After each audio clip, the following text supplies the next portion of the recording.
Madame, Monsieur, bonsoir et bienvenue à ce grand oral que nous accorde le Premier ministre avec son Excellence Rim Talba Jean-Emmanuel Ouedraogo. Nous évoquerons plusieurs aspects de la vie nationale allant de la sécurité à la diplomatie, en passant par l'économie, l'éducation, les questions sociales, etc. Excellence, bonsoir. Bonsoir, Madame Ouattara.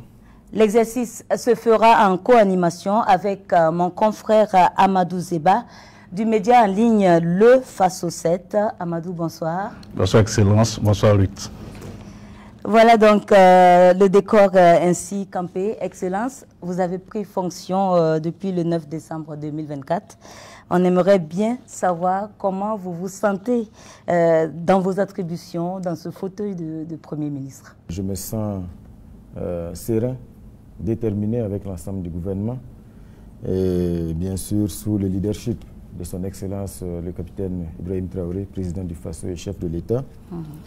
Les défis sont nombreux, les obstacles aussi, l'adversité est grande, mais soyez rassurés que tout cela ne fait que décupler jour après jour notre énergie et surtout notre conviction et notre engagement à réformer en profondeur notre pays, à ramener la sécurité et surtout à ouvrir de meilleures perspectives pour les jeunes burkinabés. Alors, défi, obstacle, adversité, Excellence, c'est exactement ce que nous allons évoquer. Il y a quelques jours de cela, l'actualité oblige, le ministre de la Sécurité était sur la chaîne nationale pour évoquer en tout cas un vaste complot contre la sécurité de l'État qui a été déjoué. Alors, on aimerait justement savoir quelles sont les dernières nouvelles de ce dossier. Où en est-on avec l'enquête? Est-ce qu'il y a eu encore d'autres arrestations? Parce que le ministre avait évoqué effectivement qu'il y avait eu des arrestations. Alors effectivement, il y a quelques jours de cela, le ministre de la Sécurité donc, a révélé à l'opinion nationale et même à l'opinion internationale cet énième complot qui a été donc déjoué, qui a été ourdi depuis l'étranger, en collaboration bien sûr avec des traites de l'intérieur, un complot qui a été déjoué. Les détails ont été donnés dans le communiqué qui a été donc rendu public.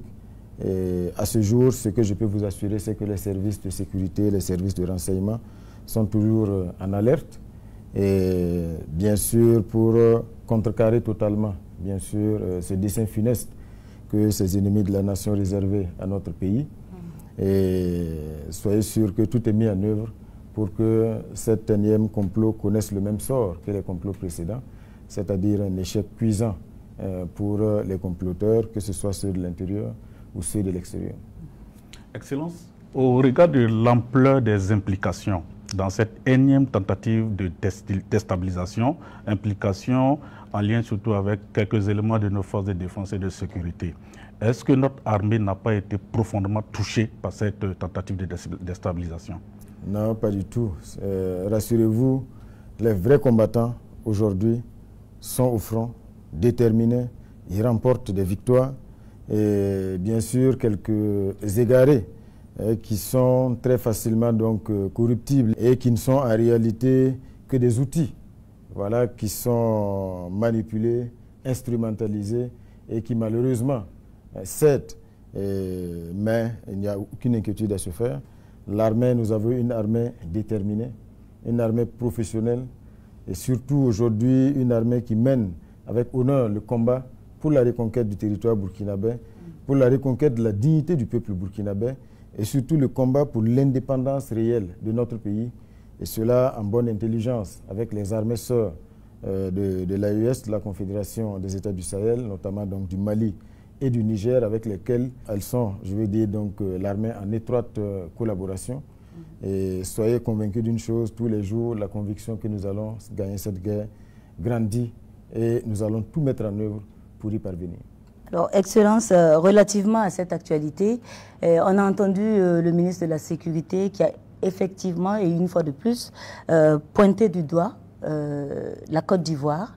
Alors, on aimerait savoir aujourd'hui, que reproche-t-on exactement aux autorités ivoiriennes? Est-ce le fait d'offrir le gîte et le couvert à des personnes qui agissent contre la sûreté de l'État burkinabé, ou alors on reproche d'autres choses aux autorités ivoiriennes? Tous les cerveaux de ce complot, comme ceux des complots précédents, ils sont aujourd'hui en Côte d'Ivoire, qui leur offre bien sûr le gîte et le couvert. Et c'est depuis donc ce pays que toutes ces tentatives-là sont ourdies, orchestrées. Et surtout que certains d'entre eux aujourd'hui, pour certains d'entre eux, les masques sont tombés parce qu'ils sont en étroite collaboration avec les terroristes qui endeuillent notre pays. Ils en sont les porte-voix. Ils amplifient aujourd'hui les attaques terroristes. Et tous les jours, ils travaillent donc à démoraliser nos forces combattantes. Et ce sont des gens aujourd'hui qui ont renié leur patrie, qui ont renié la terre dans laquelle est enterré leur cordon ombilical. C'est extrêmement grave, mais ça montre aussi à quel point ces individus-là sont sans dignité. Donc, ils sont tous en Côte d'Ivoire. Nous le disons, les faits sont têtus. C'est regrettable. Le chef de l'État l'a dit. Entre les peuples burkinabés et ivoiriens, il n'y a aucun problème. Ce sont des peuples qui ont toujours vécu en bonne intelligence, en toute fraternité. Et aujourd'hui, il est pratiquement impossible de séparer ces deux peuples-là, qui sont fortement imbriqués par l'histoire, par la géographie. Et c'est difficile aujourd'hui, dans certaines zones, de voir une famille qui n'a pas un frère en Côte d'Ivoire. On a beaucoup de frères ivoiriens qui vivent au Burkina Faso ici. Oui. Tout ce qui se joue comme action de manipulation pour déstabiliser notre pays, le peuple ivoirien n'est pas au courant. Au-delà de ça, ce qui est triste également, c'est qu'en réalité, le combat que nous menons aujourd'hui pour la vraie indépendance du Burkina Faso, du Mali, du Niger, pour l'affranchissement réel, pour le rétablissement de notre dignité, c'est un combat que nous menons contre le même maître, le même impérialiste. Et aujourd'hui, le peuple ivoirien est victime également de ce même impérialiste qui domine, exploite, nourrit les tensions, et ça a toujours été ainsi. C'est pour dire que c'est un combat qui, en réalité, devrait unir les peuples burkinabés, les peuples ivoiriens, maliens, nigériens, les peuples d'Afrique. Parce que c'est le vrai combat pour l'indépendance réelle. Et donc, c'est dommage de constater aujourd'hui que ce peuple ivoirien-là est pris en otage. Parce que c'est un peuple, je suis convaincu, qui ne souscrit pas du tout à ce qui est ourdi donc, depuis ce pays, contre un peuple frère, contre un pays frère, qui nous demande aujourd'hui d'avoir la liberté de pouvoir donc travailler pour l'épanouissement du peuple burkinabé et surtout de pouvoir donc s'affranchir de tous les liens qui sont là depuis longtemps. Et le moment est venu donc de casser, de briser toutes les chaînes. Et je pense que le capitaine Thomas Sankara le disait, l'esclave qui n'est pas capable d'assumer sa révolte ne mérite pas que l'on s'apitoie sur son sort. Aujourd'hui, le peuple burkinabé assume sa révolte et tous les liens, toutes les chaînes seront brisées. Excellence, il y a l'un des nôtres, Alain Traoré dit Alino Faso, qui, selon les communiqués officiels, est dans les geôles ivoiriens. Alors aujourd'hui, que savez-vous de cette affaire? Avez-vous des informations supplémentaires? Pour tout vous dire, on a été surpris. C'est vrai que Alino Faso, Alain Traoré, est d'origine burkinabé, mais je peux dire que c'est peut-être l'un des jeunes aussi qui symbolisait le trait d'union entre les peuples burkinabés et ivoiriens. Parce que de ce que nous savons, son épouse est ivoirienne. Il y vit avec ses enfants, il mène ses activités en Côte d'Ivoire comme au Burkina Faso. Et il a toujours été celui qui prêchait vraiment cette entente, cette fusion entre les peuples burkinabés et ivoiriens. Et cela se voyait parce qu'il est dans le showbiz. Il faisait donc, il organisait des concerts, il faisait venir des artistes ivoiriens au Burkina. Il faisait partie des artistes burkinabés en Côte d'Ivoire. Donc on a été surpris. Mais on est convaincu que tout cela ne peut être logé que surtout dans cette volonté aujourd'hui de diaboliser. Parce que ce que, semble-t-il, on lui reproche, c'est d'être impliqué dans des actions de subversion. Voilà. Tout ce qu'on savait de lui, c'est que c'est quelqu'un qui fait la promotion de ses activités, mais c'est quelqu'un aussi qui soutenait aujourd'hui les forces combattantes, parce qu'il ne manquait pas de faire des publications sur sa page pour galvaniser les forces combattantes, Mais il ne manquait pas aussi de faire des publications pour donner son opinion en disant sur tel aspect ou tel aspect, voilà ce qu'il suggère. Mais c'est un homme qui a toujours été connu comme quelqu'un qui prêche la paix. De ce qu'on avait entendu, promesse avait été faite qu'on allait être édifié. Jusqu'aujourd'hui, on attend d'être édifié. Dans tous les cas, nous lui souhaitons beaucoup de courage et nous exprimons toute notre solidarité avec son épouse et ses enfants. Et avec lui-même, on attend d'être édifié par la suite. Mais je suis convaincu que c'est un écran de fumée. Excellence, dès sa prise de pouvoir, le chef de l'État, son Excellence le capitaine Ibrahim Traoré, déclarait que le territoire burkinabé était presque complètement perdu. Moins de 2 ans et demi après, devant l'Assemblée nationale, vous déclariez que ce territoire a été reconquis à plus de 71%. Sur quoi repose cette reconquête? Les acquis que nous avons sont à mettre à l'actif de l'ensemble du peuple burkinabé, sous le leadership du capitaine Ibrahim Traoré, qui a su véritablement susciter ce sursaut patriotique des Burkinabés. Quand le chef de l'État disait que notre pays était presque perdu, beaucoup ne le comprenaient pas. Mais aujourd'hui, beaucoup mesurent la portée de cette phrase. N'oubliez pas que quand le capitaine Ibrahim Traoré est arrivé au pouvoir, la nationale numéro 1 était coupée, pratiquement.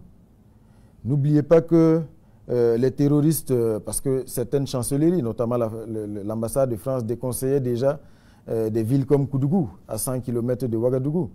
Les terroristes dans le centre-est étaient pratiquement à couper là. Une commune voisine, Andemtenga et autres, qui étaient déjà infestées. Le centre-sud, c'était la même chose. Donc, véritablement, c'est un pays qui était perdu. Certains se plaisaient à l'époque. Des gens qui sont aujourd'hui, donc, dont les masques sont tombés, on voit véritablement que ce sont les premiers partenaires, soutiens des terroristes, qui ont occupé des hautes fonctions dans des institutions de ce pays, avaient prédit que les terroristes allaient prendre leur café, je ne sais plus moi, à Kongoussi, et puis déjeuner à Ouagadougou. Ils n'avaient pas tout à fait tort quand ils le disaient.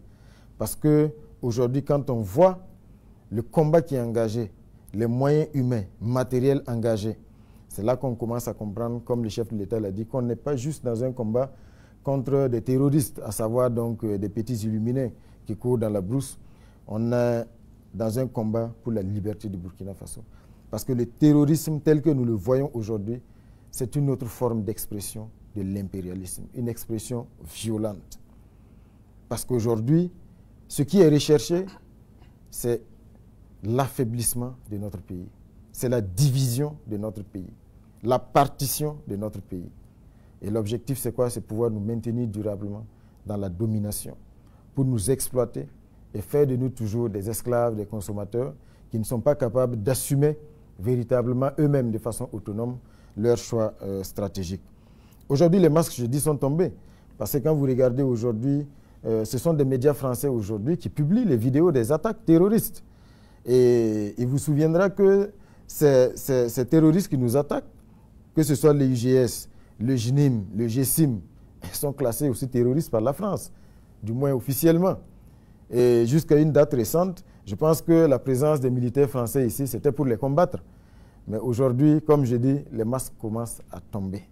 Et nous commençons clairement à voir aujourd'hui, comme je l'ai dit, que le peuple burkinabé est engagé dans un combat pour sa liberté, aux côtés des peuples maliens, nigériens, dans le cadre de la Confédération, qui est donc un cadre confédéral issu donc de cette vision stratégique historique des 3 leaders de nos États. Et pour revenir plus précisément à votre question, effectivement, le sursaut patriotique des Burkinabés, qui s'est manifesté à travers donc, les différentes contributions au Fonds de soutien patriotique, mais aussi la vision stratégique de notre leader, le capitaine Ibrahim Traoré, qui a su, dans l'adversité, transformer notre armée, la restructurer, l'équiper, pour aujourd'hui en faire une armée qui va à l'offensive et qui nous permet aujourd'hui non seulement de reconquérir des espaces qui étaient irrémédiablement perdus, mais aujourd'hui de consolider la conviction que nous allons gagner cette guerre parce que nous avons des héros sur le terrain qui se battent avec détermination. Ce sont des terres que nous avons héritées de nos ancêtres. Ce sont des terres que nous allons tout faire pour reconquérir, les léguer à nos descendants afin d'être légitimes et surtout d'être à la hauteur de l'héritage que nous avons eu donc et que nous devons assumer aujourd'hui. Dans cet effort de reconquête, comment appréciez-vous l'engagement des forces civiles aux côtés des forces militaires, parlant des volontaires? Comme vous l'avez indiqué, dans la stratégie donc déployée aujourd'hui et surtout dans l'approche qui a été donc mise en œuvre par le capitaine Ibrahim Traoré, la mobilisation des VDP, les volontaires pour la défense de la patrie, qui sont donc des civils patriotes, qui aujourd'hui également sont engagés aux côtés des forces combattantes, notamment donc les forces de défense et les forces de sécurité intérieure, parce que tout simplement, ce sont des civils qui sont révoltés, mais des civils qui savent également que le salut du Burkina ne peut venir d'ailleurs.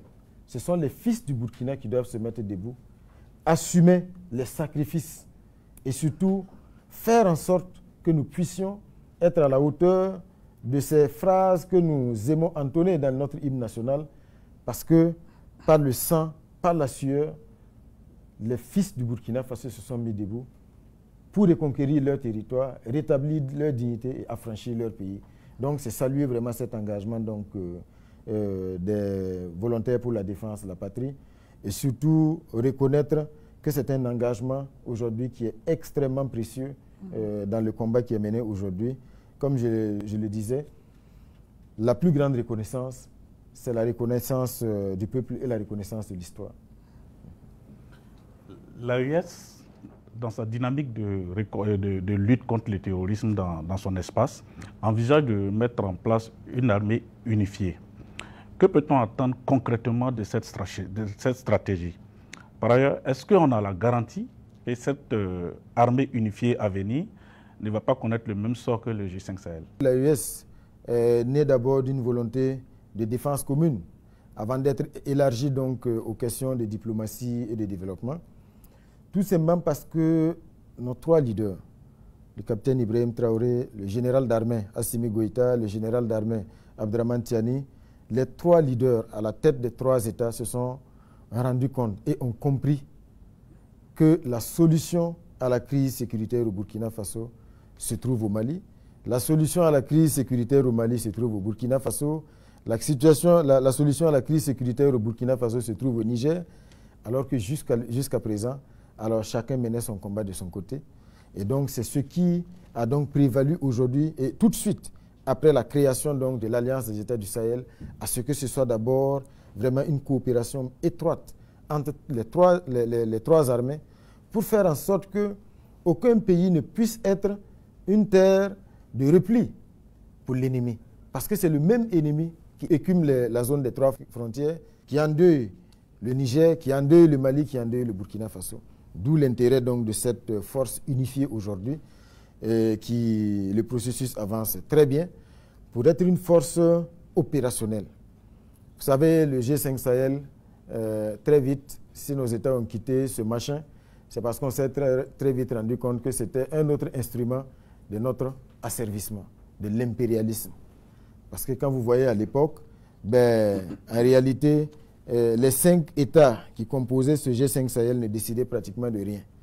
Les décisions venaient d'ailleurs et c'était un instrument qui avait été donc mis en place pour servir des desseins qui sont loin, en tout cas, de la nécessité du combat contre le terrorisme. C'est pour cela que cette institution a brillé donc par son inefficacité, a brillé par son absence sur le terrain. Je ne sais pas quel bilan vous pouvez aujourd'hui tirer de la lutte contre le terrorisme par le G5 Sahel. Je ne sais pas si un seul acquis a été obtenu sur le terrain. Bien au contraire, au lieu de mobiliser les forces endogènes, c'était une structure qui comptait sur des implications étrangères. Et quand c'est ainsi, celui qui vous donne l'argent, c'est lui qui décide de ce qui se fait. Et on a très vite compris cela et nos chefs d'État ont décidé en toute souveraineté de tourner le dos au G5 Sahel. Et aujourd'hui, cette force, la différence donc du G5 Sahel, est née de la volonté de nos trois leaders qui aujourd'hui sont engagés par des moyens et des capacités endogènes à donner toute la force donc, et toutes les capacités à cette force unifiée-là afin de pouvoir donc mener ce combat historique, gagner la guerre et faire en sorte que, de façon donc plus étroite, nous puissions nous opposer donc aux volontés donc, des pays impérialistes de briser la dynamique donc, confédérale qui est une dynamique de souveraineté. Monsieur le Premier ministre, il y a le voisin béninois qui vient de subir une attaque terroriste avec un bilan quand même assez lourd. Quel commentaire avez-vous à faire par rapport à cette actualité? Nous sommes en tant qu'Africains affligés, bien sûr, par la perte de ces soldats. Peu importe les chiffres, même si c'est un soldat qui tombe, c'est un soldat de trop. Et c'est un motif de deuil. Ça devrait être un motif de deuil pour tout Africain, pour tout humain. Donc, nous sommes solidaires, bien sûr, du peuple béninois en ces moments difficiles. Ce que nous avons dit pour la Côte d'Ivoire est valable pour le Bénin. Les peuples béninois et burkinabés sont des peuples frères. Et le malheur du peuple béninois est le malheur du peuple burkinabé. Mais comme je dis, le moment est venu pour les peuples de s'assumer. Parce que comme je l'avais dit, pour paraphraser Thomas Sankara, l'esclave qui n'est pas capable d'assumer sa révolte ne mérite pas que l'on s'apitoie sur son sort. Seule la lutte libère. Donc, tout en exprimant notre compassion et notre solidarité avec le peuple béninois, nous disons aujourd'hui qu'il y a beaucoup de choses à revoir. Il faut véritablement que tout le monde prenne conscience qu'il n'y a pas de compromission avec les terroristes. Il n'y a pas de compromission avec les parrains des terroristes qui puissent mettre quiconque à l'abri. Excellence, depuis un certain temps, le Burkina a affiché clairement sa volonté de renforcer ses relations avec la Russie. Cette décision, par contre, n'est pas bien vue auprès de certains de nos partenaires, ou je veux dire anciens partenaires.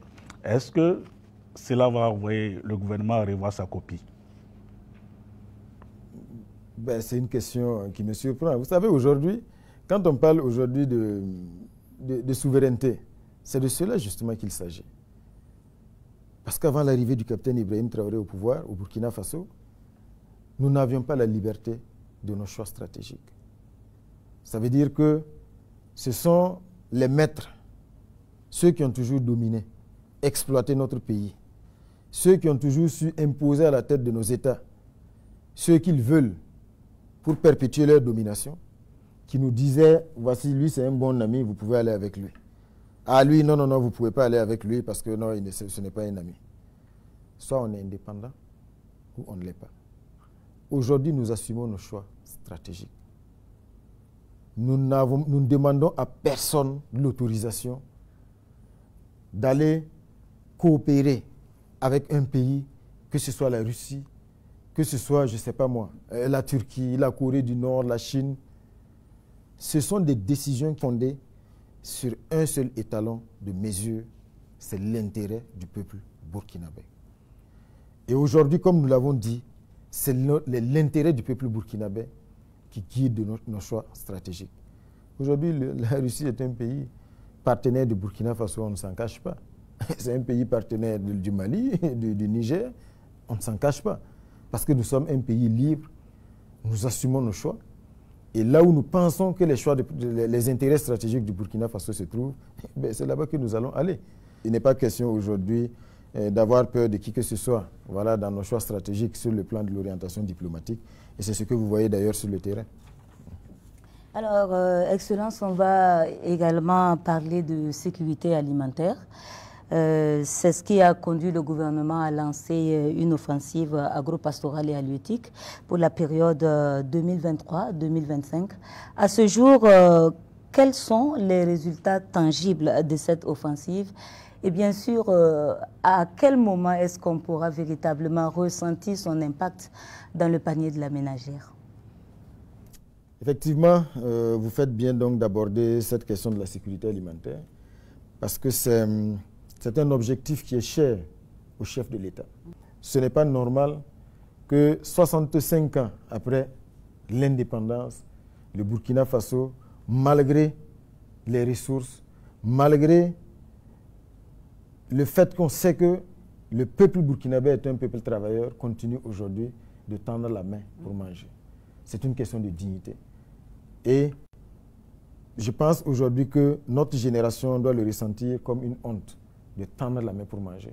C'est ce qui a justifié donc le lancement de cette offensive agro-pastorale et halieutique, mais aussi de l'initiative présidentielle pour la sécurité alimentaire.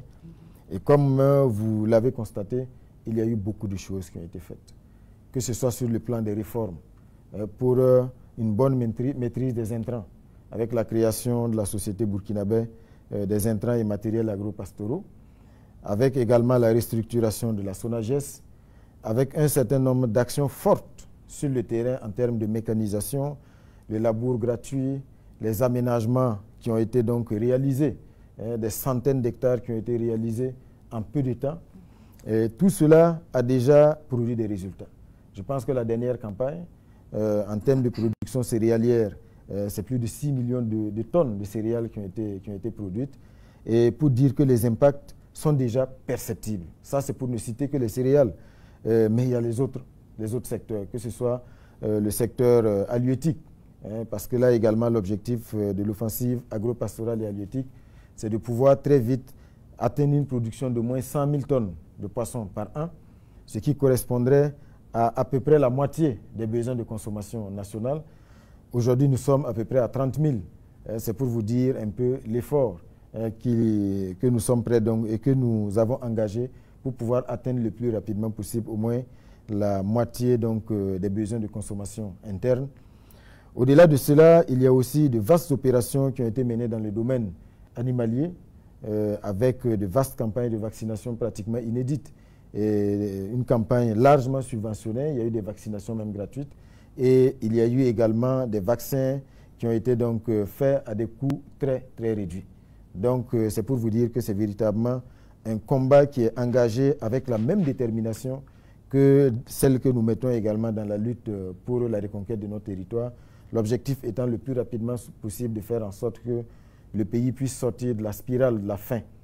Parce que nous sommes convaincus d'une chose, résoudre le problème de la faim, c'est résoudre beaucoup d'autres défis. Parce que la faim, on peut dire que c'est aussi la mère de beaucoup d'autres problèmes. Donc très rapidement, on va pouvoir donc amplifier la dynamique qui est déjà en cours. Je pense que vous voyez le ministre d'État, ministre en charge de l'Agriculture, qui court sur le terrain avec l'ONBA qui a été ressuscité et surtout qui a été opérationnalisé dans le but de travailler à la maîtrise de l'eau. Parce qu'il est illusoire de penser qu'on peut régler la question de l'insécurité alimentaire sans résoudre la question de la maîtrise de l'eau. L'ONBA est sur le terrain, il y a déjà quelques chantiers qui ont été lancés. Eredougou, Bouloré dans le centre-ouest, Boulbi ici à côté de Ouagadougou, Diaradougou dans l'ouest, et il y a d'autres chantiers comme ça qui vont être lancés parce que l'ONBA a vocation le plus rapidement possible à faire en sorte que nous améliorons donc, la maîtrise de l'eau pour ne pas juste nous contenter de la saison des pluies, mais pouvoir donc avoir plusieurs cycles de production dans les régions, ce qui pourrait garantir donc une augmentation significative des quantités produites et qui vont aussi nourrir bien sûr les unités de transformation pour avoir de la plus-value, mais aussi que les Burkinabés puissent consommer. Ce qui est produit ici, c'est plus sain et surtout ça permet de mieux structurer les filières, de créer des emplois, de créer des richesses. Alors, Excellence, je vais juste rebondir sur cette question de l'ONBA parce qu'on a effectivement quelques infrastructures hydrauliques pour la rétention d'eau. Le gros problème qui se pose avec ces infrastructures, dans la majeure partie, ce sont les questions d'entretien. Beaucoup de digues cèdent, il y a des problèmes d'ensablement. Est-ce que vous pouvez ce soir donner la garantie que les infrastructures, les nouvelles qui seront créées, ne vont pas subir en tout cas le même sort?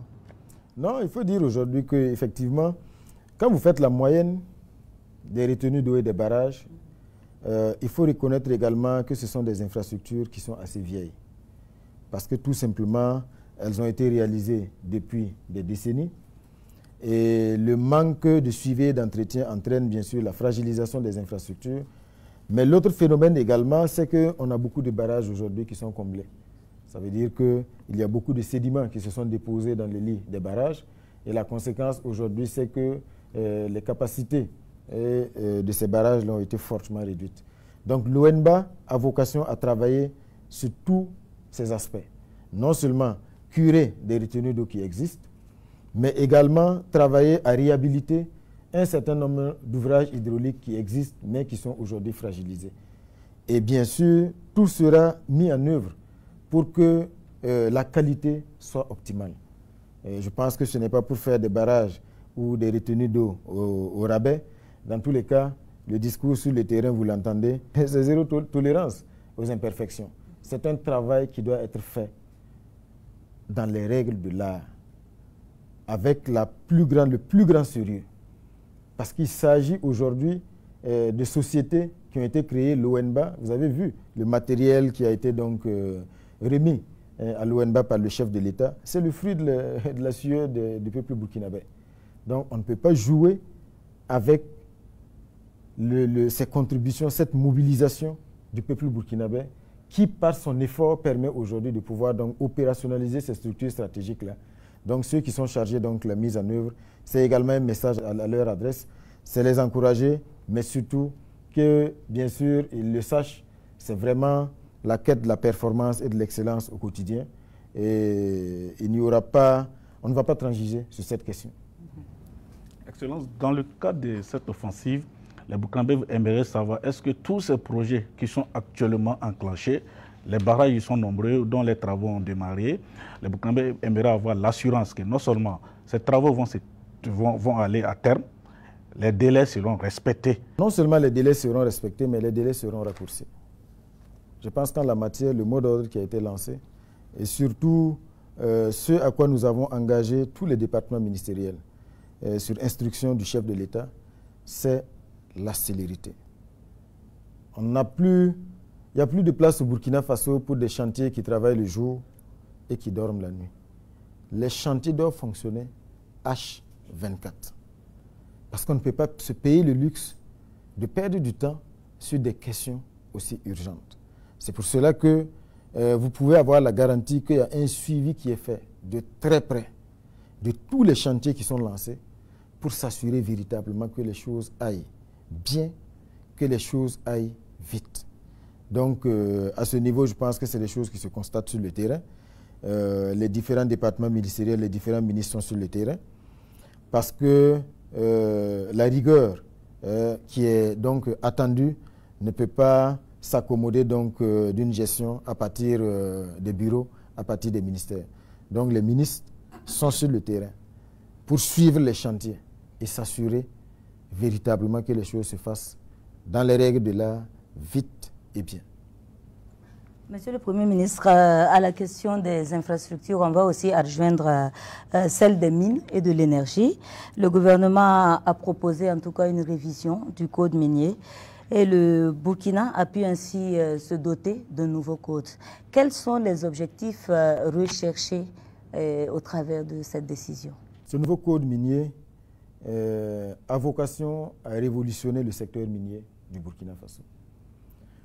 Parce que c'est un nouveau code minier qui est bâti sur une seule vision, faire en sorte que l'activité minière au Burkina Faso crée du développement. Faire en sorte que les retombées de l'activité minière soient plus perceptibles et soient plus amplifiées au profit des citoyens burkinabés. C'est pour cela que beaucoup de décrets d'application du code minier ont déjà été adoptés.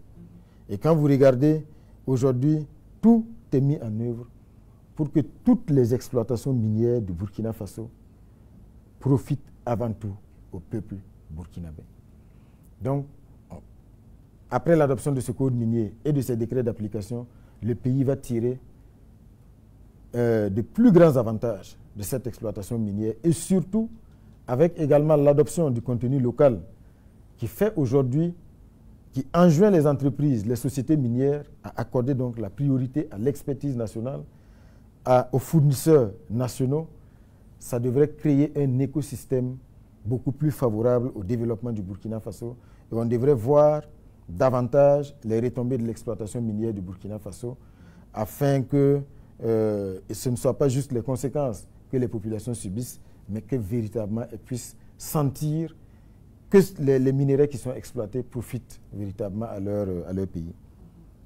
Excellence, on a constaté aussi que le gouvernement a pris la décision de reprendre en main certaines exploitations minières. Est-ce que vous pouvez revenir sur les motivations d'une telle décision? Ça participe de la même vision, parce qu'aujourd'hui, il y a la société de participation minière du Burkina qui a été créée, la SOPAMIB, et qui a déjà récupéré, racheté deux mines industrielles, notamment donc Bungu et Wagnon, et ça va se poursuivre.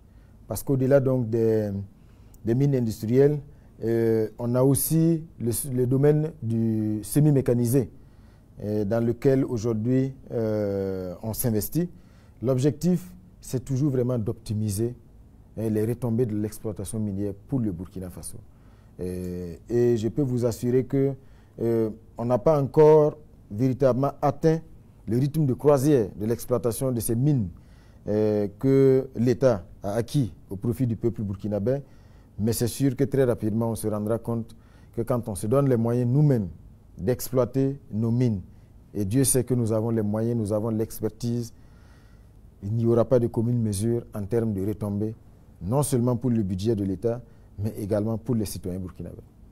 Alors, vous parlez justement de retombées de l'exploitation minière pour les populations. Récemment, il y a le général américain qui déclarait, devant le Sénat des États-Unis que les ressources minières du Burkina ne profitent pas aux populations. Que faites-vous comme commentaire par rapport à cette déclaration? C'est vrai qu'il y a déjà eu une réaction officielle à travers un communiqué du ministère des Affaires étrangères. Mais tout ce que nous pouvons dire, c'est que c'était avec une grande surprise. Et nous avons donc découvert cette déclaration qui ne s'appuie sur aucun rapport.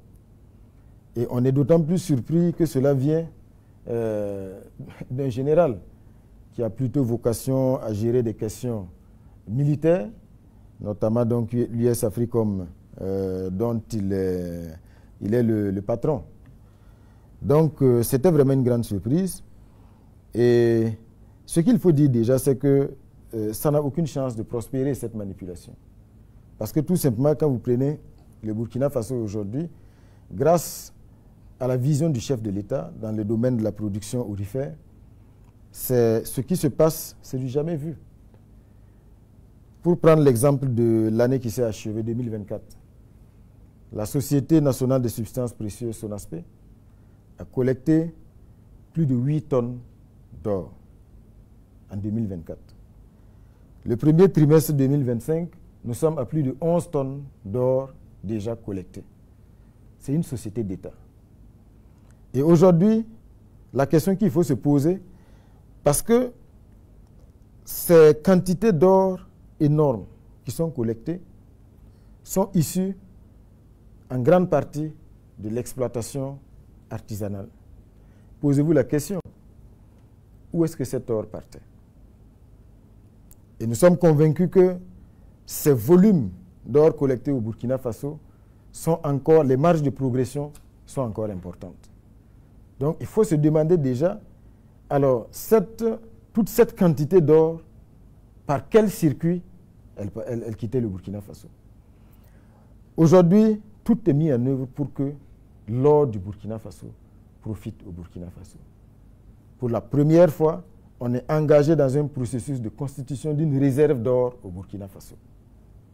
Et c'est pendant donc que tout ce travail est fait et produit des résultats significatifs visibles par le peuple burkinabé qu'il y a eu donc cette déclaration mensongère de la part d'un général qui cache mal sa volonté de manipuler et de diaboliser.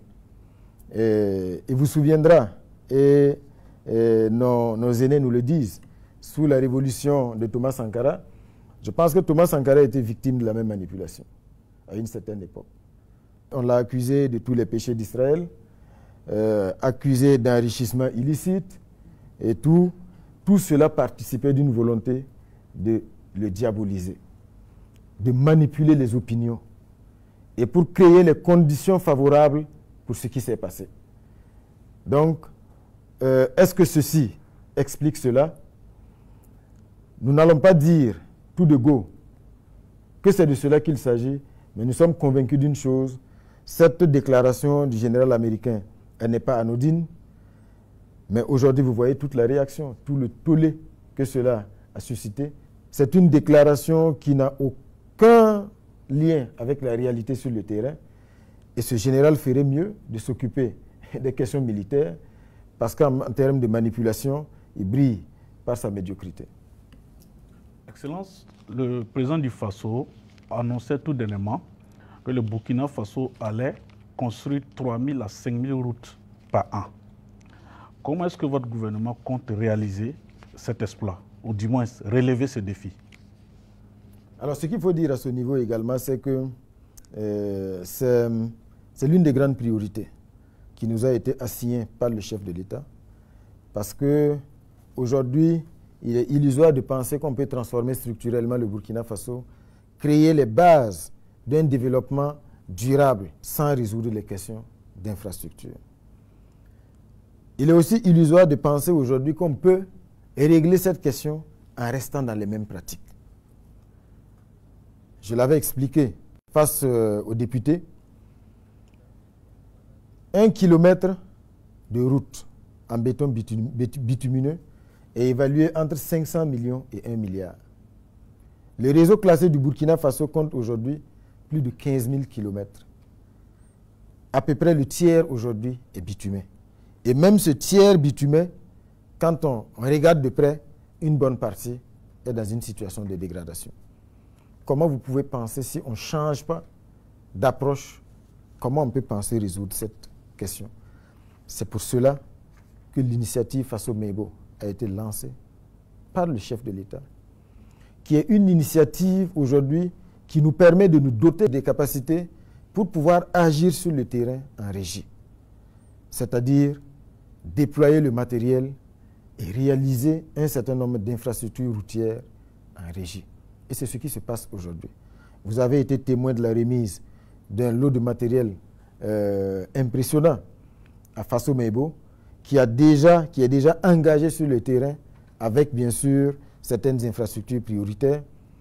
Et l'autre volet également qui rend urgent et stratégique la mise en œuvre donc, de Faso-Mebo et surtout la réalisation des infrastructures, c'est que les infrastructures doivent soutenir les opérations de reconquête du territoire. Aujourd'hui, nous avons des zones qui sont reconquises en cours de consolidation, mais la consolidation passe également par la réalisation de bonnes routes. Parce qu'aujourd'hui, nos soldats, nos vaillants combattants font face à un ennemi qui brille par sa lâcheté. Et chaque fois que des zones sont conquises, ce qui lui reste maintenant, c'est venir mettre des engins explosifs, enterrer des engins explosifs. C'est parce qu'effectivement, le réseau routier vétuste et qui dans certaines zones n'existe même pas, permettent effectivement de pouvoir donc le faire. Donc la réalisation de ces routes-là fait partie aujourd'hui de la dynamique de reconquête et de consolidation donc, des zones du Burkina Faso. Et c'est appelé à s'intensifier et certainement très rapidement vous allez donc voir Faso-Mebo, vous allez voir concrètement donc les premières réalisations de Faso-Mebo. Ça va s'amplifier parce que le matériel va encore être acquis pour constituer davantage de brigades et afin de pouvoir répondre donc à cet impératif de réalisation d'infrastructures routières partout au Burkina Faso. Quelles sont les perspectives du gouvernement pour trouver des solutions aux problèmes liés au déficit énergétique? Cette année, en 2025 par rapport à 2024, les capacités endogènes de production électrique ont été significativement améliorées. Parce qu'il y a eu des centrales thermiques qui ont été récupérées. Il y a également un certain nombre de projets de court terme qui ont été opérationnalisés, qui permettent aujourd'hui de pouvoir améliorer nos capacités endogènes de production. Parce que toutes les crises que nous avons vécues ont fini de nous révéler et de nous conforter qu'il faut que nous puissions développer à l'intérieur des capacités qui nous permettent aujourd'hui de faire en sorte que l'énergie électrique puisse être disponible partout en quantité suffisante. Et donc la dynamique se poursuit. Il y a des projets en cours qui sont autant des projets dans le domaine du thermique que dans le domaine du solaire. Et donc tout cela devrait nous permettre d'améliorer, de continuer, d'améliorer, d'augmenter les capacités endogènes donc, de production de l'énergie électrique. Parce que sans l'énergie électrique, il est illusoire également de penser qu'on peut développer le secteur de la transformation. Parce qu'il faut produire, mais il faut également transformer pour créer de la plus-value, créer des emplois, créer de la richesse et faire en sorte que les Burkinabés soient fiers de consommer des produits produits au Burkina Faso, transformés au Burkina Faso et distribués au Burkina Faso. Ce sont des produits qui sont sains et puis qui permettent donc d'asseoir les bases véritablement d'un secteur industriel fort qui contribue significativement au développement. Alors, Monsieur le Premier ministre, récemment, il y a eu une certaine polémique sur la disponibilité du carburant. Certains ont estimé qu'ils sont allés à la pompe et qu'il n'y avait pas de carburant. Ils ont vite crié à la pénurie. Et pourtant, dans les différents communiqués, on dit qu'il n'y a pas de problème de carburant. Il y a bien du carburant disponible à la pompe. Est-ce que vous pouvez un peu nous donner quelques éclairages sur cette question? Alors, tout ce que je peux vous dire, c'est que ce qui s'est passé récemment n'est pas à dissocier de ce qui a été rendu public, à savoir donc cette tentative de déstabilisation orchestrée qui a été déjouée. Parce que la concomitance des événements prouve qu'il y a bien sûr des liens directs.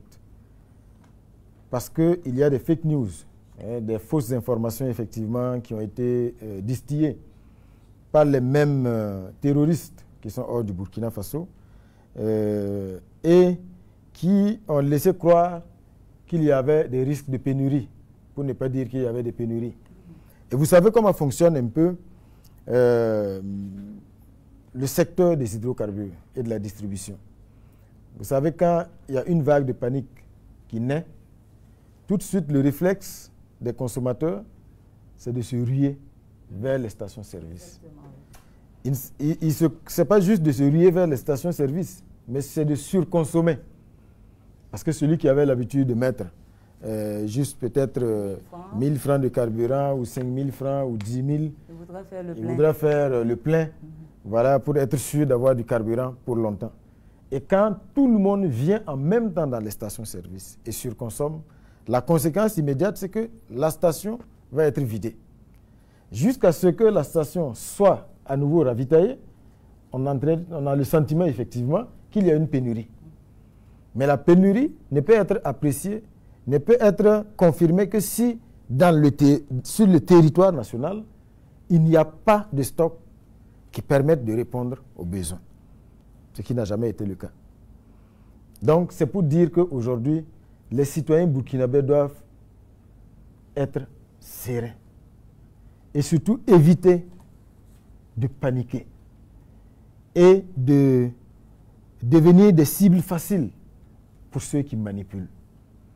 Parce qu'il suffit juste qu'une page, qui est même un avatar, qui brille dans la manipulation et dans la diffusion de fausses informations, crie à la pénurie, et puis certains qui n'ont pas suffisamment de recul sont prêts à courir tout de suite vers les stations avant de se rendre compte par après qu'il n'en est rien. Donc c'est pour dire aujourd'hui que tout est mis en œuvre au niveau donc, de la SONABI, mais aussi au niveau du ministère en charge du commerce et de l'industrie, sous les orientations des plus hautes autorités pour faire en sorte véritablement que le pays puisse continuer d'améliorer bien sûr ses stocks en termes d'autonomie. Alors, Excellence, on va rentrer dans le volet industrie et commerce. On a déjà épuisé 2/3 du temps qui nous était imparti. On va parler des efforts du gouvernement, des mesures prises par le gouvernement pour accompagner justement le secteur industriel. Depuis que le capitaine Ibrahim Traoré est arrivé, il y a eu des engagements et surtout une volonté plus affichée de pouvoir donc développer le secteur de la transformation, le secteur industriel. Et c'est ce qui se passe sur le terrain. Il y a beaucoup d'unités de transformation qui ont été inaugurées, que ce soit dans le domaine agroalimentaire, dans le domaine textile et dans d'autres secteurs.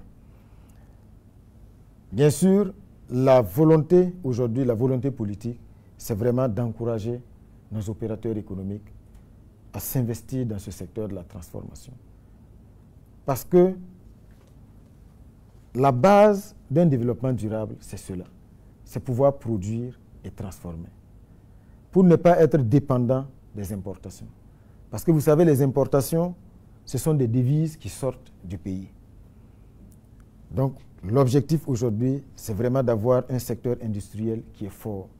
Cela passe par ce qu'on voit à travers les inaugurations, mais cela passe aussi par des réformes qui sont engagées aujourd'hui dans le secteur. Vraiment pour assainir, protéger le marché et faire en sorte véritablement à donner la priorité à la production et à la transformation locale.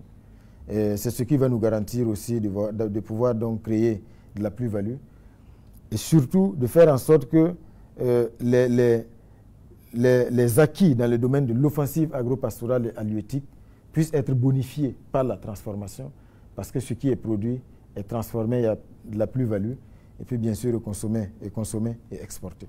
C'est ça la vision et donc c'est un secteur dans lequel également tout est mis en œuvre. Voilà, pour faire en sorte véritablement que nous ayons des capacités endogènes de transformation. C'est d'autant plus stratégique que vous l'avez vécu pendant... On ne sait pas le boutiquier, vous êtes complice également, bien sûr, de cette mauvaise pratique. Mais au-delà de ça, de façon stratégique, vous aurez remarqué donc la création de la société Fasoya, qui va être opérationnalisée bientôt, qui devrait permettre de pouvoir créer également des boutiques, créer un circuit de distribution d'un certain nombre de produits partout au Burkina Faso afin de garantir leur accessibilité à des prix étudiés et surtout de faire en sorte également de faire une sorte de péréquation afin que le même produit soit accessible au même prix partout sur le territoire national.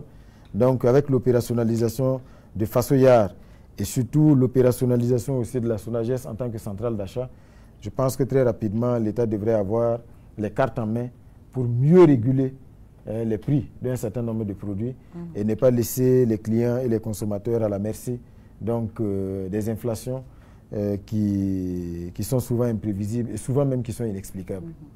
Alors, on va évoquer en même temps les volets économie et finances. Nous y sommes pratiquement. Alors, en décembre 2024, le Burkina a affiché un taux de croissance de 5,1% contre 3,6% en 2023. Alors, on se demande comment expliquer cette performance au regard du contexte actuel que traverse le pays. Je pense que la première explication, c'est la résilience du peuple burkinabé. Il est vrai qu'il y a un certain nombre d'indicateurs qui influencent bien sûr ce taux de croissance, la bonne campagne agricole associée bien sûr à un certain nombre de facteurs, mais le premier élément c'est la résilience du peuple burkinabé. L'autre élément c'est également bien sûr la vision et surtout ce sur quoi le chef de l'État nous a engagés, à savoir donc travailler à assainir la gestion, à assainir la gouvernance. Aujourd'hui, quand vous prenez le budget, en dépit des contingences et tout, le déficit a été baissé entre 2024 et 2025. Parce que le chef de l'État le dit toujours, il ne faut pas que l'on vive au-dessus de nos moyens. Il faut que chaque prêt que nous allons consentir puisse contribuer à la réalisation d'actions qui vont avoir des impacts significatifs, réels et visible. Et je pense que c'est tout cela qui permet aujourd'hui d'assainir la gouvernance et surtout de faire en sorte qu'on mette des priorités. Le budget 2025, vous l'avez vu, c'est une première dans l'histoire du Burkina Faso, a été arbitré par le chef de l'État lui-même, qui s'est assuré que dans le budget, on a expurgé toutes les actions superflues qui ont un caractère routinier, mais qui n'ont pas de résultats réellement visibles sur le terrain. Donc je pense que c'est tout cela qui nous permet aujourd'hui d'avoir une bonne dynamique de croissance. Mais comme nous l'avons indiqué, la croissance ne doit pas être juste une question de chiffres, c'est surtout l'impact réel dans la vie du citoyen burkinabé qui doit être l'étalon de mesure des progrès donc, que nous opérons. Excellence, quelle appréciation faites-vous du niveau de mobilisation des ressources internes? Oui, il faut saluer aujourd'hui le patriotisme du peuple burkinabé. Un patriotisme qui se voit à travers le fonds de soutien patriotique qui pour 2024 a battu le record de 2023 parce qu'on a mobilisé près de 175 milliards de francs CFA grâce aux contributions volontaires des Burkinabés, mais aussi grâce aux taxes et aux prélèvements qui ont été institués. Donc ça, c'est déjà un marqueur de l'engagement et du sursaut patriotique du peuple burkinabé. Et donc, face aux différentes restrictions, parce qu'il faut le dire aujourd'hui, le Burkina, à cause de l'option de souveraineté que nous avons prise, mais aussi du fait que nous refusons aujourd'hui le dictat et que nous refusons qu'on nous dicte ce que nous devons faire, fait face à des restrictions. Donc, tous les projets de transformation structurelle de notre pays, pour que ces projets-là aboutissent, nous devons d'abord compter sur nos propres ressources, sur nos capacités endogènes. C'est pour cela qu'il faut saluer cette dynamique, saluer les performances des différentes régies des mobilisations qui, chaque année, améliorent donc ces performances-là et permettent de mobiliser davantage de ressources internes. C'est ce qui permet aujourd'hui de mettre en œuvre toutes les actions sur le terrain qui ont vocation à transformer structurellement le Burkina Faso. Alors, il y a aussi la question de la pression fiscale qui est jugée quand même assez importante sur les populations, si bien que les ménages ont le sentiment de vivre au rythme des impôts et taxes. Alors, qu'est-ce qui peut expliquer ce choix de politique fiscale? Non, ce n'est pas une question, ce n'est pas une question de choix. Vous savez, dans bien des cas, ce ne sont pas de nouvelles taxes qui ont été instituées. Dans bien de cas, en dehors bien sûr du fonds de soutien patriotique, il s'agit juste d'un assainissement et surtout de faire en sorte que tous les secteurs qui sont imposés payent. Et surtout que ce qui est payé aille véritablement dans les caisses de l'État. Parce qu'il y avait beaucoup de déperditions. Donc, c'est ce travail d'assainissement aujourd'hui peut-être qui peut donner ce sentiment. Mais dans tous les cas, comme nous l'avons indiqué tantôt, il faut que nous sachions aujourd'hui qu'il faut que nous comptions d'abord sur nous-mêmes, sur nos propres ressources. Parce que la main qui reçoit est toujours au-dessous de celle qui donne. Si nous voulons aujourd'hui nous affranchir du dictat de ces pays qui nous ont toujours considérés comme leurs esclaves, il faut que nous puissions travailler véritablement, à créer les richesses à l'intérieur, nous donner nous-mêmes les moyens de nos ambitions. Il y a également l'épineuse question de la dette intérieure. Quelle stratégie votre gouvernement va adopter pour apurer ce passif-là? Il y a de gros efforts qui sont déjà faits. Il y a de très gros efforts qui sont déjà faits et qui ont permis d'apurer une bonne partie de cette dette intérieure. Mais la dette intérieure, il faut le savoir, elle est dynamique. Parce que tous les jours, la dette évolue, la dette intérieure. Parce qu'il y a des nouveaux contrats, des nouveaux marchés, des nouveaux projets qui sont contractés. Et chaque fois qu'un nouveau projet est contracté, tout de suite, ça rentre dans la dette publique. Parce qu'une fois que les contrats sont signés, il faut payer. Et avant que ce soit payé, c'est versé, c'est comptabilisé comme une dette publique et dette intérieure. Donc c'est pour dire que c'est une dette intérieure qui fait l'objet de grands efforts. Une bonne partie est épongée, mais comme je dis, la dette intérieure, elle est dynamique. Et il ne faut pas penser qu'un jour viendra où on va dire la dette intérieure, c'est zéro, sauf si l'État arrête, bien sûr, de lancer des actions sur le terrain, de construire des hôpitaux, construire des routes, parce que bien souvent, bien sûr, ça passe par des marchés. Et une fois que des marchés sont passés, leur exécution, il y a aussi des processus financiers jusqu'à leur paiement. Et avant que ce soit payé, c'est considéré comme une dette intérieure. Donc la dette intérieure, on a vraiment un œil là-dessus au niveau du ministère de l'économie. Tout est mis en œuvre également pour apurer cette dette intérieure. Des grands efforts sont faits, mais comme je dis, la dette intérieure est dynamique. Et voilà, il n'y a pas lieu de s'inquiéter. On va aussi parler de lutte contre la corruption avec justement votre politique gouvernementale pour endiguer ce fléau. La corruption, c'est vraiment un fléau qu'il faut combattre avec la dernière énergie. Et vous êtes témoin aujourd'hui du mot d'ordre de zéro tolérance à la corruption, si fait que tout est mis en œuvre au quotidien, véritablement, pour traquer ce phénomène-là, pour le réduire, parce que c'est une source importante de déperdition. Et malheureusement, ça vient affaiblir les capacités ou les résultats des actions de l'État sur le terrain. Mais la lutte contre la corruption, ce n'est pas juste, ne doit pas juste être le fait de l'administration et de l'État.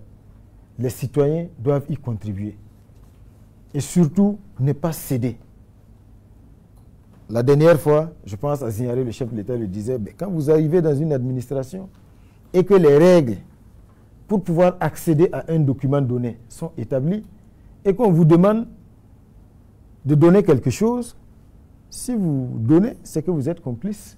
Vous êtes le corrupteur. Parce que pour qu'il y ait corruption, il y a le corrompu, mais il y a aussi le corrupteur. Donc c'est amener tout le monde également dans ce même élan, dans le sursaut, aujourd'hui, dans la réaffirmation de la dignité du peuple burkinabé, du Burkindi, là, qu'on puisse aujourd'hui travailler véritablement à tordre le cou à ce phénomène de la corruption et faire en sorte vraiment d'assainir l'ensemble de la gouvernance à toutes les échelles. Sinon, c'est un combat qui est mené vraiment avec la plus grande détermination. On a justement eu un petit aperçu de l'ampleur que pourraient avoir justement ces actes de corruption, notamment dans l'administration avec le procès Théa. Et jusque-là, en tout cas, beaucoup ont espéré qu'il y ait une suite, parce qu'on a vu que le procès s'est refermé avec la mise en cause de certaines personnes et personnalités. Est-ce qu'il faut justement s'attendre à cela? Je pense que si vous parlez de suite, c'est surtout les suites judiciaires. Bien sûr. Parce qu'à ce niveau, effectivement, je pense que le juge l'avait dit. C'est sûr que peut-être l'instruction suit son cours, parce que ce procès-là a permis également de mettre en cause non seulement d'autres personnes, mais de révéler d'autres pratiques qui étaient là et qui sont tout autant passibles de poursuite que l'affaire Théa elle-même. Donc, c'est sûr qu'au niveau de la justice, l'instruction suit son cours. Mais déjà au niveau administratif, vous avez été témoin de tous les enseignements que nous avons tirés en ordonnant déjà un audit général dans les différents ministères et institutions, mais en prenant déjà des mesures à travers des circulaires qui ont été signées pour enjoindre les ministres, mais aussi les présidents d'institutions, à regarder de près et faire en sorte que ceux qui sont commis à la gestion de ces ressources-là ne soient pas maintenus à ces postes trop longtemps. Le délai qu'on a donné aujourd'hui, c'est 3 ans, pour ne pas laisser les gens s'asseoir et surtout asseoir des pratiques qui sont malsaines, mais de façon durable dans les ministères. Je pense que l'affaire Théa, au-delà de tout, a un caractère pédagogique et a révélé aussi les failles de l'administration. Les failles de l'administration, et nous travaillons aujourd'hui à combler ces failles-là et faire en sorte à réduire, bien sûr, les marges de manœuvre de ceux qui sont chargés de gérer les deniers publics, parce que ce sont ces marges de manœuvre, quand elles sont importantes, qui ouvrent la porte à des pratiques comme celles que nous avons découvertes dans le procès Théa. Toujours dans le cadre des actions de répression contre la corruption, faudrait-il s'attendre à une suite judiciaire en ce qui concerne le dossier du stade du 4 août? C'est un dossier qui a connu plusieurs rebondissements, plusieurs milliards ont été éjectés avant que on ait les résultats que le ministre nous a permis de voir il y a quelques jours. Est-ce qu'il y a une suite judiciaire qui pourrait découler de ce dossier-là? L'affaire est déjà en justice. L'affaire est déjà en justice. À ce stade, je ne peux pas vous dire, je ne suis pas dans le secret de Dieu et le secret de l'instruction. Mais il est clair que le processus de réhabilitation du stade du 4 août pour son homologation a été manifestement entaché de pratiques et de malversations. Je pense que ça, c'est une évidence. Et nous espérons vraiment que l'enquête qui est ouverte et surtout le dossier qui est en cours au niveau de la justice permettra de situer toutes les responsabilités. Et surtout qu'on puisse châtier ceux qui se seront rendus coupables de malversation dans ce processus-là, qu'ils puissent être châtiés à la hauteur de leurs crimes. Dans tous les cas, pour le stade du 4 août, comme vous l'avez vu, il y a des décisions fortes qui ont été prises. le chef de l'État donc a autorisé il y a un début d'année que l'on puisse donc aller vite en impliquant une entreprise qui a vraiment l'expertise, qui a déjà homologué des stades dans d'autres pays, à des coûts nettement inférieurs que ce que la réhabilitation du stade du 4 août a déjà coûté. Et aujourd'hui, les résultats sont déjà palpables. Le délai court jusqu'en juin. Mais à ce stade, déjà, ce que nous voyons sur le terrain nous convainc que le stade devrait être disponible le plus rapidement possible afin que les fans du sport burkinabé, ceux, bien sûr, qui jusqu'à présent sont frustrés de toujours voir nos étalons, nos ambassadeurs du sport, être obligés d'aller donc jouer, les journalistes y compris, aller jouer hors, loin de nos bases, qu'ils puissent venir au stade, soutenir leur équipe. Je pense que ça devrait se faire le plus rapidement possible. Et ça ne va pas s'arrêter là, parce qu'en termes d'infrastructures sportives, il y a beaucoup d'autres projets qui sont en cours, que ce soit à Bobo-Dioulasso, que ce soit à Ouagadougou, pour réaliser des stades également modernes et surtout qu'on puisse s'assurer vraiment que nos sportifs bénéficient de bonnes infrastructures. C'est également un facteur pour l'amélioration de leur performance. Nous y travaillons. Sinon, le dossier est en justice. Nous espérons vraiment que les responsabilités vont être situées et surtout que ceux qui auront été donc seront coupables de malversation seront châtiés. Alors, Excellence, on va également parler assez rapidement du volet santé avec la mise en œuvre de la question de l'assurance maladie universelle. On sait que le gouvernement, en tout cas, est sur le dossier depuis un certain nombre d'années. Vous entendez donner un coup d'accélérateur à ce projet. Comment est-ce que vous comptez gérer cette question? Il faut dire que, effectivement, dans le processus d'opérationnalisation de l'assurance maladie universelle, il y a de grands pas qui ont été franchis. Vous vous souviendrez qu'en 2024, la plupart des textes dont l'adoption freinait, dont la non-adoption plutôt freinait la mise en œuvre de cette assurance maladie universelle, ces textes-là ont été adoptés, ce qui a permis d'ouvrir la voie à son opérationnalisation. Nous sommes dans le processus toujours, qui est très, très avancé. Il y a eu un recensement qui a déjà été fait, avec des centaines de milliers d'agents qui ont déjà donc été enregistrés et le processus se poursuit. Dans tous les cas, je pense qu'il y a beaucoup de paramètres aujourd'hui qui sont pris en compte pour faire en sorte que véritablement cette assurance maladie universelle là, vienne améliorer l'accessibilité vraiment aux soins de santé à tous les citoyens burkinabés. Parce que malheureusement, le facteur financier est bien souvent malheureusement un frein aussi à l'accès aux soins de santé. Et nous pensons que cette assurance maladie universelle va permettre véritablement de révolutionner le secteur de la santé et améliorer significativement la santé des populations burkinabées.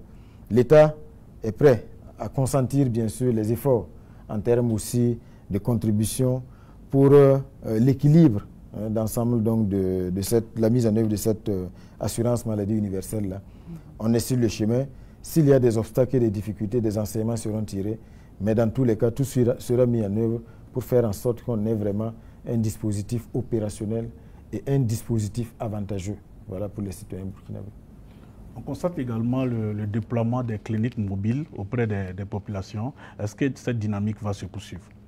Absolument. Les enseignements qu'on peut tirer déjà de ces premières cliniques mobiles-là sont très satisfaisants.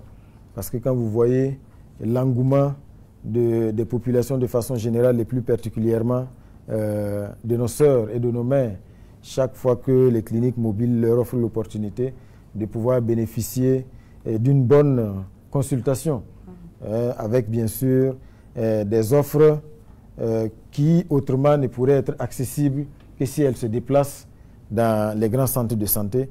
Cela témoigne aujourd'hui véritablement de l'efficacité de ces cliniques mobiles. Et là, jusqu'à aujourd'hui, elles continuent d'être déployées pour se rapprocher davantage donc, des populations et offrir cette opportunité de pouvoir bénéficier donc, de soins de qualité, de diagnostics de haut niveau. À ce stade, déjà, le bilan est très satisfaisant. Il y a des milliers de femmes qui ont bénéficié de consultations et qui ont été prises en charge par après pour celles chez qui on a détecté peut-être certaines anomalies. Donc ça devrait se poursuivre et faire en sorte véritablement qu'on puisse toujours travailler à rapprocher les offres de santé, les services de santé des populations. Alors on va parler société des informations, mais vraiment assez sommairement parce qu'on est très pris par le temps. Alors récemment, lors des deuxièmes journées des engagements patriotiques, le chef de l'État avait fait une invite à l'ordre et à la discipline. Et immédiatement après cette invite, on a assisté à la sortie de ce qu'on appelle le gilet jaune pour les travaux d'intérêt commun. Quel commentaire faites-vous justement par rapport à cela? Ce qu'il faut dire, c'est que les journées d'engagement patriotique et de participation citoyenne ont donné le temps par leur thème. L'ordre et la discipline. Aujourd'hui, il faut que tous les citoyens burkinabés, plus particulièrement la jeunesse, comprennent rien ne peut se réaliser sans l'ordre et sans la discipline. Vous êtes témoins aujourd'hui de ce que nous voyons sur nos routes. Prenez une ville comme Ouagadougou, les usagers brillent par la défiance du code de la route. Tout le monde brûle le feu, personne ne veut porter le casque. C'est vrai que la situation s'améliore progressivement, ce qui est à l'origine de beaucoup d'accidents. Donc ce qui est fait aujourd'hui participe de la volonté de discipliner les citoyens.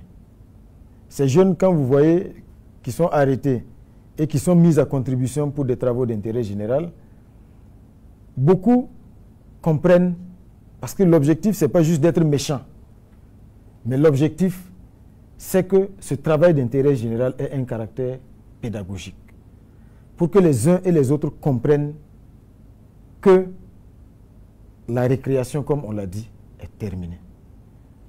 On n'a pas continué à faire dans la sensibilisation, parce qu'il y a beaucoup, ce n'est pas parce qu'ils ne le savent pas. C'est juste devenu un sport favori. Chacun se plaît à défier le code de la route, à brûler les feux, à jeter les ordures en ville. Voilà.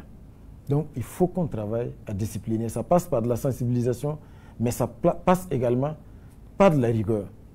Et ce sont des actions qui ont commencé, qui vont se poursuivre. Ça permet aussi à ces jeunes-là de pouvoir contribuer à l'assainissement de la ville. L'un dans l'autre, c'est bénéfique. Maintenant, comme je vous l'ai dit, ce n'est pas pour être méchant, mais c'est pour vraiment, dans un élan pédagogique, instaurer l'ordre et la discipline dans nos centres urbains et partout au Burkina Faso. Excellence, parlons de désinformation. Depuis un certain temps, le phénomène des fake news a pris une certaine ampleur au Burkina Faso. Les institutions étatiques sont attaquées. Selon vous, qu'est-ce qui peut expliquer cette action malveillante contre le Burkina Faso? Est-ce que vous connaissez les auteurs aussi de ces actions-là? Non, il est clair aujourd'hui que tout cela participe de ce que nous avions décrit en début d'entretien, à savoir donc cette manipulation. Aujourd'hui, comme vous l'avez effectivement remarqué, il y a beaucoup de fake news. Mais la meilleure manière de combattre ces fake news, c'est d'ériger les barrières dans l'esprit des citoyens burkinabés. Que chaque Burkinabé ait du recul par rapport à ce qui est distillé sur les réseaux sociaux. Parce que très rapidement, on prend l'entête d'une institution et voilà, on met un communiqué qu'on jette sans source. Je pense qu'il y a des actions de sensibilisation qui sont en cours pour que les citoyens comprennent que quand on vous dit qu'une institution a publié une information, le premier des réflexes, c'est d'aller sur la page de l'institution pour vérifier effectivement si la source est avérée. Donc, il faut une éducation vraiment aux médias aujourd'hui. Il faut renforcer cela. Mais aussi, au niveau de la répression, il y a un gros travail qui est fait aujourd'hui, que ce soit au niveau de la BLCC, le CSC. Ce sont autant d'institutions aujourd'hui qui travaillent à ce qu'on puisse identifier. Voilà ceux qui se cachent derrière, donc, qui sont des cybercriminels, on peut le dire ainsi, afin de pouvoir les retrouver et les châtier, parce que Internet n'est pas une zone de non-droit. Maintenant, comme vous le savez, il y a aussi les manipulations orchestrées depuis l'extérieur et qui sont entretenues, sont des mensonges qui sont distillés. Et souvent, malheureusement, pas des médias auxquels beaucoup de Burkinabés faisaient confiance autrefois. Voilà, notamment les médias français qui distillent beaucoup de mensonges, beaucoup de manipulations aujourd'hui, tout simplement parce que le Burkina Faso, parce que le Mali, parce que le Niger ont osé dire non. Sinon, je vous assure que ceux aujourd'hui, ces pays impérialistes qui sont les chanteurs de la démocratie, pour peu que vous acceptiez donc de vous écraser, de céder et d'être à leur merci, la démocratie ne devient plus un étalon de mesure parce que c'est à géométrie variable.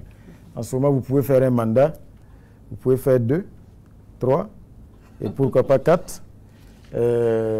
Même quand vous êtes un militaire et que vous avez fait un coup d'État, pour peu que vous continuiez à jouer le jeu, ben, vous voyagez à l'Élysée, vous êtes reçu dans les grands salons feutrés, mais les populations ne sont plus dupes. Vous savez, ceux aujourd'hui qui manipulent la notion de démocratie pour dire, bon, du moment où il n'y a pas eu vote, il n'y a pas eu ci, il n'y a pas eu cela, tout cela ne prospère plus. Parce que les mêmes pays coopèrent avec des royaumes. Les rois ne sont pas élus, ou bien la démocratie n'est bonne que pour nous. Aujourd'hui, nous avons une claire vision de ce que nous voulons et cette manipulation ne passera plus. Donc, c'est également une manière d'interpeller nos concitoyens à pouvoir donc prendre conscience de ce qui se joue, lire entre les lignes, ne pas rester au pied de la lettre et pouvoir analyser et comprendre voilà, toutes les dynamiques qui sont en cours. Monsieur le Premier ministre, la carte du Burkina est peinte en rouge par certains pays qui vont même jusqu'à déconseiller fortement la destination Burkina Faso. Est-ce que vous comprenez leur choix? Je comprends leur choix parce que c'est tout à fait conforme à leur, comment dirais-je, à leur vision. Parce que aujourd'hui, comme je dis, beaucoup de travail, leur objectif c'est d'isoler nos pays. Il faut isoler nos pays. Ce n'est pas pour dire qu'au Burkina Faso, nous ne faisons pas face à une crise sécuritaire, mais le peuple burkinabé est debout. Vous savez, il y a beaucoup d'amis du Burkina Faso qui viennent de très loin. Et quand ils arrivent, la première des choses, le premier témoignage qu'ils font, c'est que si on avait écouté les médias, certains médias, on ne serait pas venus, notamment les médias français. Parce qu'ils dépeignent le Burkina Faso sous les traits d'un pays à feu et à sang, d'un pays où il n'y a aucune quelconque liberté. Voilà, donc ce n'est que du mensonge, ce sont des médias mensonges, ce sont des médias diaboliques. Le dessein funeste est connu, c'est juste manipuler les opinions pour isoler nos pays.